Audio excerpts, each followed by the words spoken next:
Okay, so welcome everyone to this morning's webinar, which will focus on providing you with an update on CQC's regulation of the health and social care sector. My name is Nathan Smith. I'm one of the solicitors here at Ridouts, and I'm joined by my colleagues Anna Maria Lemmer, who's an associate here, and Caroline Barker, who's our Chief Operating Officer and also a solicitor at our firm. Anna will be speaking about hot topics which have arisen out of CQC's regulation of the health and social care sector and CQC's approach to regulating that. And Caroline will provide us with an update on CQC's strategy for the next 5 years. After each of the talks, there will be an opportunity for questions, which I will put to my colleagues and they will answer. There's a question and answer box that you should see at the top of your screen, whether you're on your phone or on your computer. And if you could just put your questions in there, and I will field them and put them to my colleagues. If we don't get to answer your questions this morning, then we'll endeavour to provide you with responses on the Q&A section on our website, which is a useful resource for providers which face similar issues. Okay then, next slide, please.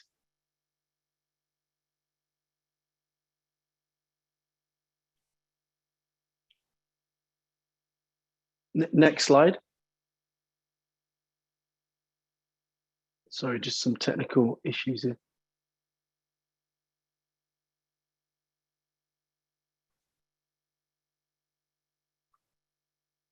We appear to be having some technical issues here. It's probably prudent if we just pause for a moment.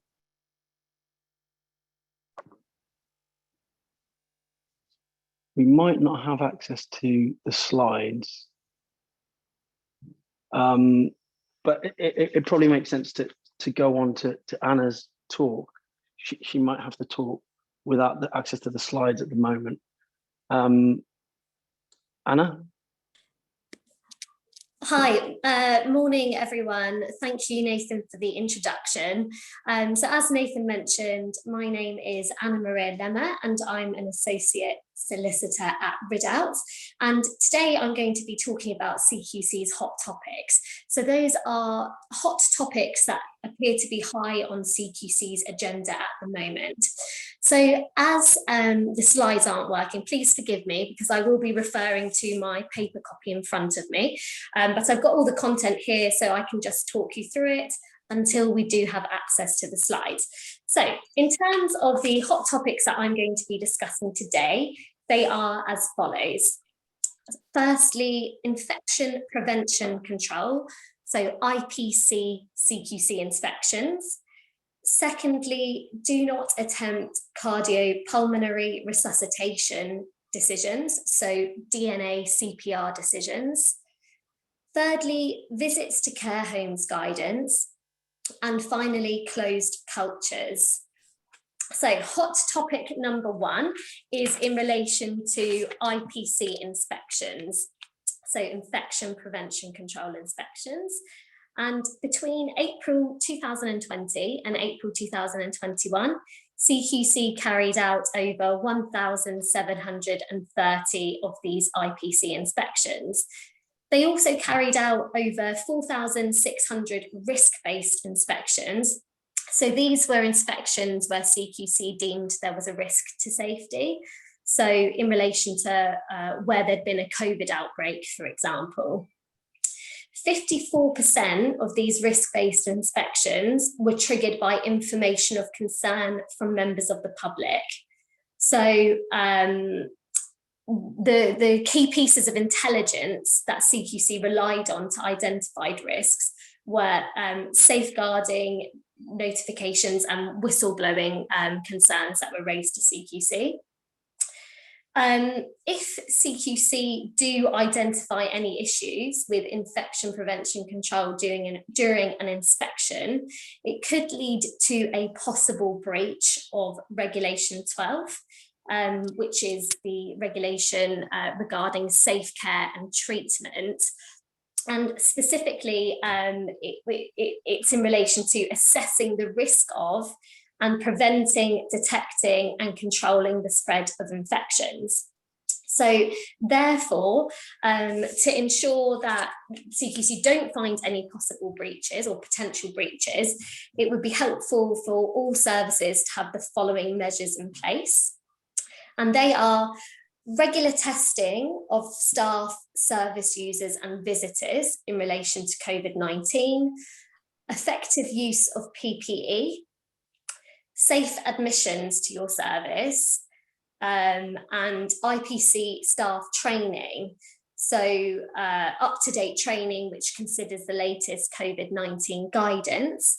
Also ensuring that your IPC policies in your service are up to date and in line with the current guidance, and ensuring that you have robust risk assessments in relation to all of the associated risks with COVID-19. CQC have confirmed that IPC inspections are going to form part of any inspections going forward.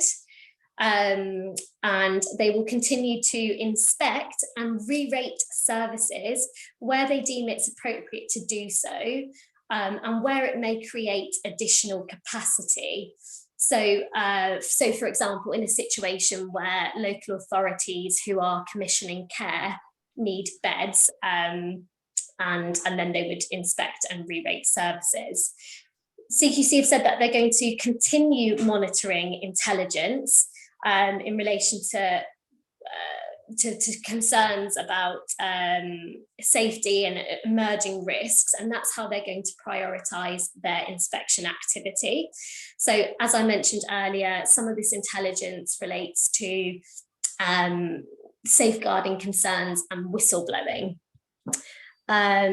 So it looks like we are about to, yeah, perfect, we're getting our slides here. So I have now just finished the hot topic IPC inspections. So I'm going to move on to hot topic number 2 now, which is in relation to DNA CPR decisions. So I'll just wait for a moment for the slides to just take me to that point. Here we are, perfect. So in March of this year, CQC published a report following its review of do not attempt cardiopulmonary resuscitation decisions during the pandemic.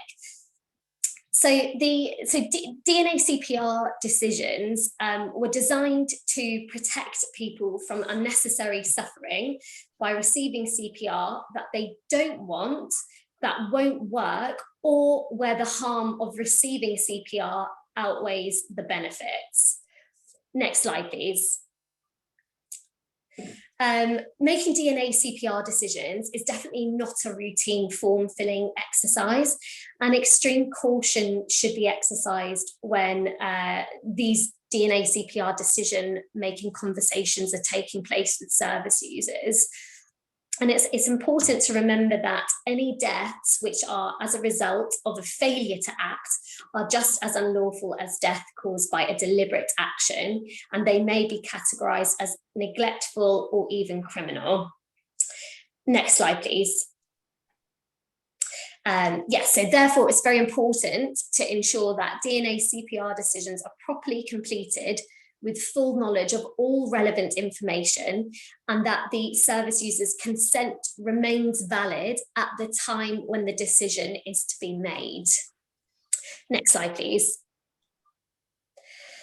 So at the start of the pandemic, there were concerns that DNA CPR decisions were being made without involving people to whom the decision related to, or their families or representatives, depending on the service user's capacity issues. And there were quite early on, there were concerns raised that decisions were being applied to groups of people rather than individuals. So blanket DNA CPR decisions. Next slide, please. CQC found evidence of failing to discuss with people whether or not they wanted CPR to be attempted, people not understanding when a DNA CPR decision was in place, And these are both potential human rights issues and also potentially discriminatory and unlawful under the Equality Act 2010. Next slide, please. So in terms of CQC's review, what they found was that they focused on 3 areas. The first area was in relation to information, training and support that staff received. Secondly, a consistent national approach to advanced care planning. And thirdly, in relation to a need for improved oversight and assurance. Next slide, please. So CQC found that the information, training and support that staff received was a key factor in whether advanced care planning conversations were held in a person-centred way and protected the person's human rights. Next slide. And they found that there needed to be a consistent national approach to advanced care planning. In terms of what they found that there were many different types of advanced care planning in use, and there were a variety of acronyms. So for example, DNR, DNAR, and DNA CPR. So obviously that can lead to confusion in some cases. CQC concluded that there needed to be a consistent national approach to advanced care planning and DNA CPR decisions. Next slide, please. Their third finding was that there needed to be improved oversight and assurance in relation to DNA CPR decisions to ensure that people's rights are protected. And CQC concluded by saying that there will be a continued focus on DNA CPR decisions through CQC's monitoring, assessment and inspection of all adult social care providers. So it's definitely something to have in the forefront of your mind in terms of a hot topic. Next slide, please. If CQC find evidence of inappropriate DNA CPR decisions being in place, it could lead to them finding possible breaches of person-centred care, dignity and respect, and safe care and treatment. Next slide, please.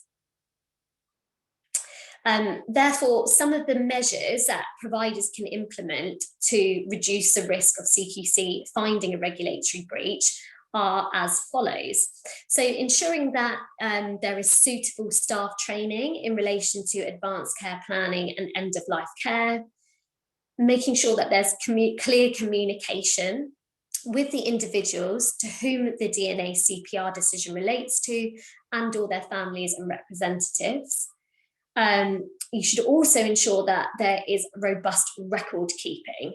So ensuring that there are clear records of the conversations that have taken place with people and the decisions that have been agreed.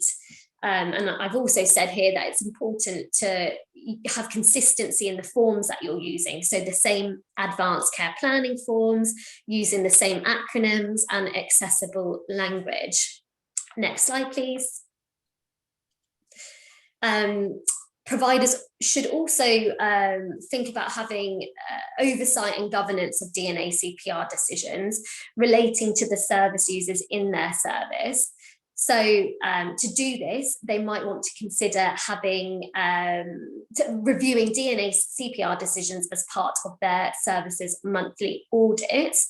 This will also help to demonstrate to CQC that this is a well-led service. So this is something that you might want to consider implementing. So that finishes hot topic number 2, DNA CPR decisions, and we'll now move on to hot topic number 3. Next slide, please. So hot topic number 3 is in relation to visits to care homes. Yesterday, we found out that from the 17th of May, the government guidance is changing so that self-isolation is no longer required following a service user's visits to GPs, dentists, and day centres. And the number of named visitors is increasing from 2 to 5, also from the 17th of May. In terms of visiting policies, sorry, one moment. In terms of visiting policies, it's ultimately a decision for providers. But what CQC doesn't want to see is evidence of blanket blanket visiting bans in place. The Joint Committee on Human Rights has recently drafted legislation to lay before Parliament, which seeks to make individualised visiting risk assessments mandatory. And so whilst this isn't law yet, it's something to be aware of. Next slide, please. And CQC are also going to be focusing on this. So CQC has a new mandatory question now on visiting care homes, and that is the service facilitating visits to people living at the home in accordance with current guidance? And CQC want to see providers following this guidance on visiting. So one of the easiest ways to show that you're compliant is if you're following the government guidance and adapting it to your service and updating your own visiting policy. And although it isn't law yet and it might not come into force, it's a good idea for all providers to ensure that they have individualised visiting risk assessments in place, if they haven't already got this. Next slide, please. So moving on to our fourth and final hot topic, that's in relation to closed cultures. So by closed cultures, CQC means a poor culture that increases the risk of harm, and this includes abuse and human rights breaches. CQC is currently working with the Department of Health and Social Care in relation to strengthening its regulation of providers' use of seclusion, segregation, and restraint using notifications. So seclusion, segregation, and restraint are all factors that increase the risk of a closed culture. Next slide, please. CQC recently conducted a survey evaluating inspectors' understanding of closed cultures. And what they found was that some CQC inspectors were less confident in communicating with people with communication difficulties. And so what they've done is they've produced updated guidance to support their inspectors.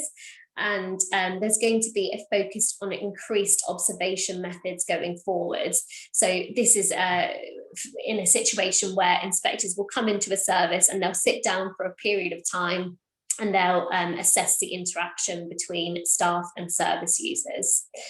Next slide, please. So that was an overview of the hot topics that CQC is likely to be interested in going forward. And just to summarise, they are as follows: infection prevention control and risk-based inspections, DNA CPR decisions, compliance with current care homes visiting guidance, and also a focus on closed cultures and increased observations.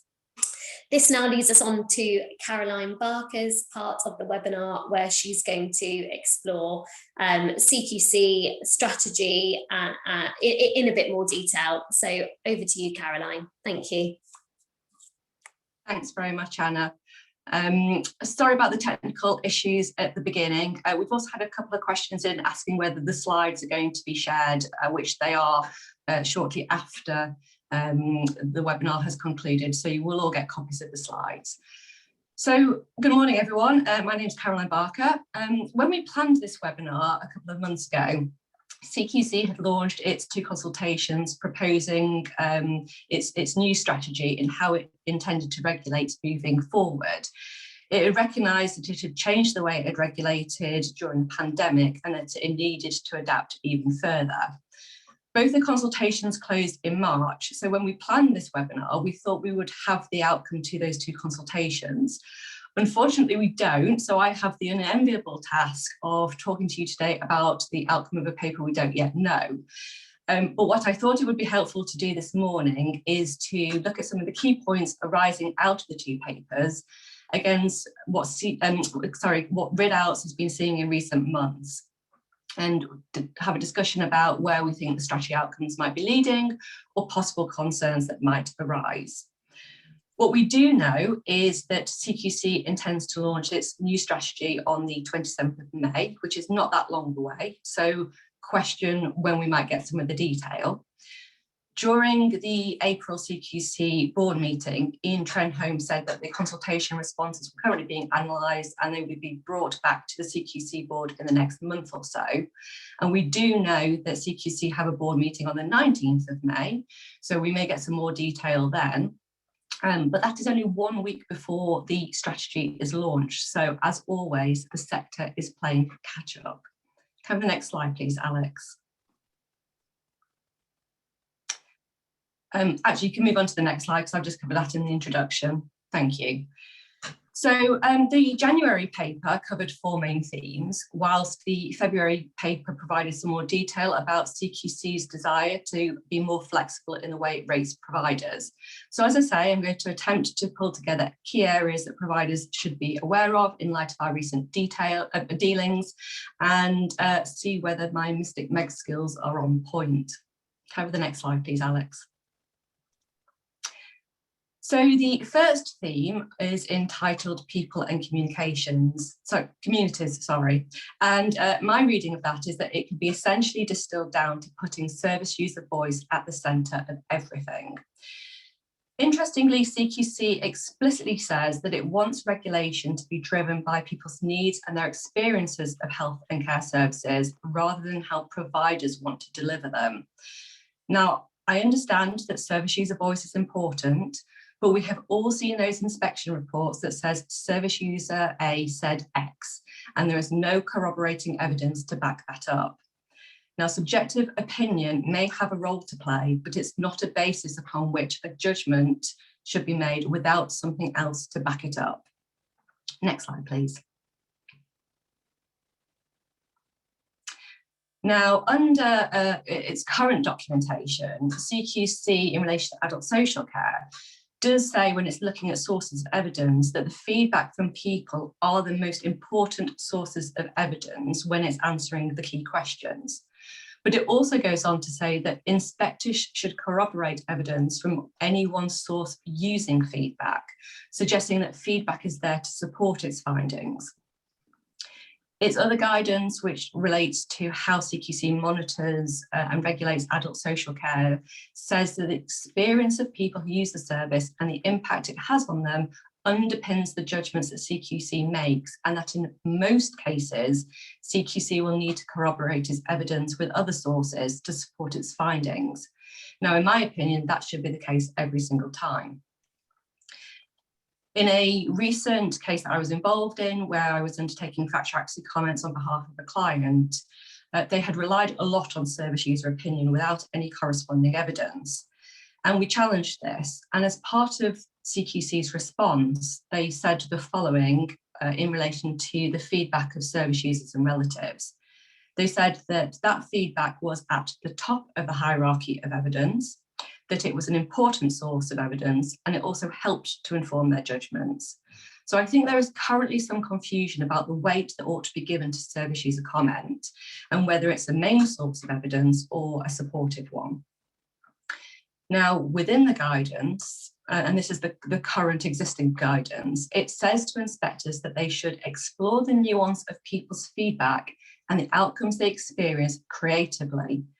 Now, I don't even know what that means, and the fact that they're asking inspectors to be creative does concern me a little bit, but I think it goes some way to explain inconsistencies of approach currently within CQC. Now, under the new strategy, CQC says it intends to transform how it captures, uses and analyses people's feedback, and they are going to be clear about the value and weight it gives to quantitative and qualitative information when using it with other evidence. Now, clarity would be welcomed. I had an occasion a few years ago when I was acting on behalf of a children's home, and now this was in relation to Ofsted rather than CQC. But Ofsted said to me, it is factually accurate that a child said that they were restrained in a particular manner, but they did not do anything to go and check any of the restraint records or any of the documentation to see whether that was correct. So it is a growing concern for Ridouts that often the opinion is taken at face value.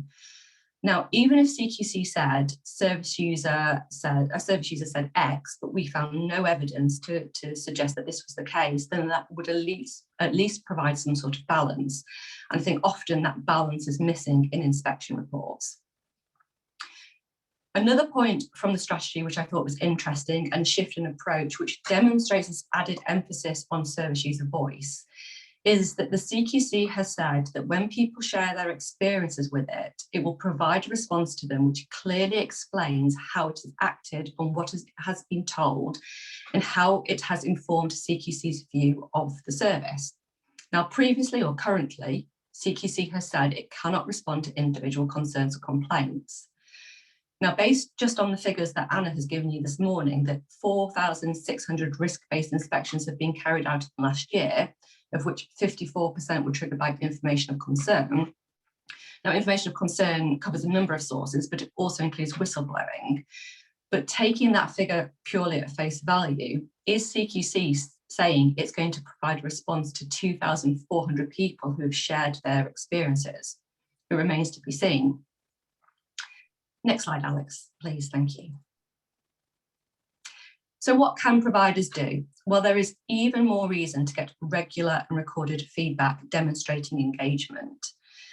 There needs to be thought given to getting generic anonymous feedback versus individual feedback, because it doesn't matter whether 6 months ago 84% of your service users said they enjoyed the food at the home, if on the day of inspection one service user says otherwise, because we know the weight that CQC is placing on service user opinion. So how do you capture service user views? Well, yes, surveys, death by survey, we've all filled them in, and we tend to do it when we've got something negative to say. Perhaps as part of your monthly care review, you could introduce a customer satisfaction element, not just a review of care, but how was it for you? And actually get a record of having a discussion with people on a monthly, regular basis. You've seen those machines that you get in airport security and shops with the various smiley faces, happy, neutral, sad. It's not going to tell you the specifics, but it might highlight trends or times of the days when there potentially are problems in a home. Or are we seeing that the sector is going to have to invest in chief experience officers? Is this going to become the norm of the sector? Because after all, this is about relationships in a service industry. Have the next slide, please, Alex. Thank you. So the second theme of smarter regulation and the main aspect of the changes for flexible regulation paper boils down to CQC wanting to update its ratings more frequently to give an up-to-date view on the quality of care at a home. Now, as you know, CQC has moved away from its timetabled all-encompassing inspections. And over the pandemic, they have moved to risk-based inspections and want to continue to do this. Now, if ever there was an opportunity for confirmation bias, then this is it. As you have heard, if CQC are coming in because they have received some information of concern, then they are going to be looking for evidence to support this. And this is a huge concern for Ridouts. At least under the old system, CQC was supposed to come in looking for good. But here, potentially, providers are on the back foot from the very start. There appears to be more of an emphasis or an opportunity for ratings to go down rather than up, especially when CQC are coming in looking to confirm potential risk. Next slide, please. But on the flip side to this, CQC has spoken about its proactive approach, which is one element of its current three-pronged approach: proactive, reactive, and supportive. Proactive is covering its planned programs to address clear risks, which Anna has spoken to you this morning about the closed cultures element, and also where they want to free up capacity in the system.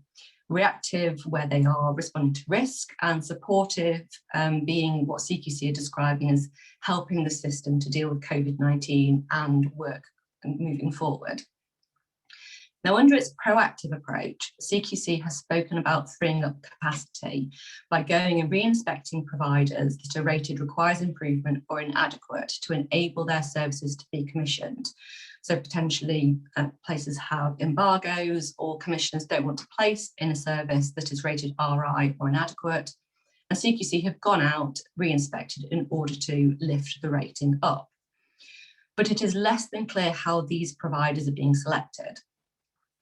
In its February board meeting, CQC mentioned that it had actually carried out these inspections in relation to 20 providers, but that is 0.7% of all providers who are currently rated requires improvement or inadequate. And it isn't just those rated RI and inadequate. What about providers who are rated good, who think they've actually improved and ought to now be rated outstanding? When are they going to get looked at? On the face of it, certainly not unless there is some information of concern, in which case the chances are that the rating is more likely to go down than it is up. Can I have the next slide, please, Alex? When we were working towards timetabled inspections, inspections could, at least in theory, be brought forward if there was a suggestion that there had been significant improvements, not just when there had been significant deterioration. Now, I was listening to Alison Murray, Head of Inspection at CQC, at a recent NCA webinar, and she said you could certainly ask your inspectors to come back early or currently, but there was no guarantee that they would return, particularly as CQC had capacity issues at the moment. But within the strategy, CQC states that it wants people to be confident in the knowledge that CQC's information reflects the quality of care given on any particular day, and that is incredibly ambitious and requires CQC to address its capacity issues. Can I have the next slide, please? So CQC has recognised that it has not provided any more detail yet on how often it is going to update ratings and how it is going to be done in a consistent and proportionate way, and that remains to be seen. Perhaps we'll get the details in the next couple of weeks. Now, as I mentioned, CQC want the ratings to be reflective of care on any given day. But we all know at present, under factor accuracy comments and rating reviews, it can be weeks, if not months, before a final rating and final report is produced, by which point the position at the home could have moved on significantly, and that could be to the positive or the negative. So even if CQC are not going to be carrying out inspections as we know they have done in the past, it is going to have to provide justification for changing a rating and enable a provider to an opportunity to challenge if required. CQC says it wants to have more flexibility, but there has to be a clear process to do this. The subjective nature of inspections remains one of the biggest bugbears for providers, and we cannot have that continuing. There needs to be some balance. Can I have the next slide, please, Alex? Thank you. So CQC says it wants to move to shorter reports. It apparently moved to shorter reports a couple of years ago, but what we have seen is that causes problems. You know, with shorter reports brings difficulties around context, about providers being enabled to truly understand the allegations being made and respond to it properly. So this might get even harder if CQC want to shorten reports even further. It wants to provide information to the public in a way that is easy to understand. And again, that remains to be seen what that looks like. You have to question that if you are placing loved ones in a home, you know, maybe reading a detailed report is the way to go rather than making something very simplistic. Can I have the next slide, please, Alex? As I say, CQC want things to be made simple. Now, what that will look like, we don't know. We've had minor, moderate and major breaches, we've had ticks and crosses, we've had traffic light systems, and some of you may well have seen a recent article of mine where I tongue-in-cheek question whether this was going to be dumbed down to a bunch of emojis. So, you know, what is this going to look like? is it going to be too simplistic? Can I have the next slide, please, Alex? So what does this mean for providers? Well, I know it sounds silly, but know your service and allocate the right people and the resources to manage your interactions with CQC, making sure that they are consistent. I'm not going to talk to you about how to manage the inspection process. Ridouts have spoken about that on numerous occasions. You can find articles and videos on our website to help you with that. But be ready to question, clarify, and challenge if required. Have the next slide, please. Thank you. So I'm going to take the third and fourth themes together, safety through learning and driving improvement, as the overarching aim is that providers need to improve. CQC note that safety is still a concern, and we see in inspection reports that safe, which is then reflected in well led, are the two areas most often rated poorly. What I thought was interesting about this part of the strategy was that CQC talk about empowering providers to help themselves and signposting them to help and advise rather than telling them what to do.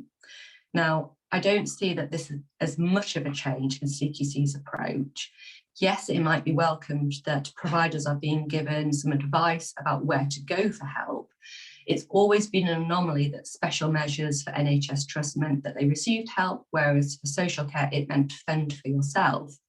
But CQC have always been good at telling you how you're not meeting the regulations, but are not prepared to tell you how you should or could be meeting the regulations. So I don't think this is much of a change, to be honest. Next slide, please.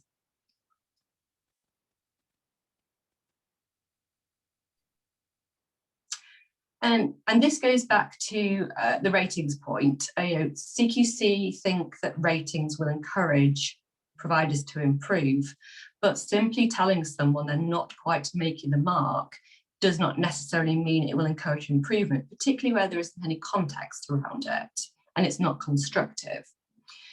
At Ridouts, we have seen a marked increase in enforcement action against providers, and often at the high end without CQC trying to engage with providers to help them improve first.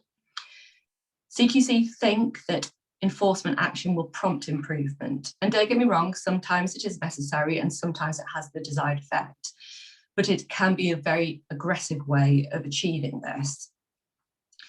CQC has spoken throughout the pandemic about its more supportive role. It has spoken about having supportive conversations as part of the new approach to inspections when we were having telephone conversations with providers. But within the strategy paper, it does talk about it wanting to maintain its core regulatory role, which is using its powers where it sees poor care. So this is a balance which remains to be seen whether CQC can actually achieve. Can I have the next slide, please, Alex? Thank you. For me, in both these papers, there is a voice missing, and that is the voice of providers. It was interesting in this strategy paper that CQC says that it knows that care is better when it's developed through the eyes of the people who use the services and delivered in partnership with them. And they go on to say, we think the same of regulation. I thought, brilliant, this is the bit where they're going to talk about providers, because the eyes of those being regulated surely are providers, but they don't. They simply say it's about understanding service users' expectations and needs. So we wait with the launch with bated breath. I'm sure there are going to be lots of learning for all parties following the launch, but I would reiterate that you need to be aware of how service user voice is going to form a core part of how you're rated, that you need the resources to be flexible and dynamic to respond appropriately to any changes in ratings, and also utilise any available tools to do that, and that if that requires a challenge, then to do that. And hopefully we'll know more in 2 weeks' time. Thanks very much.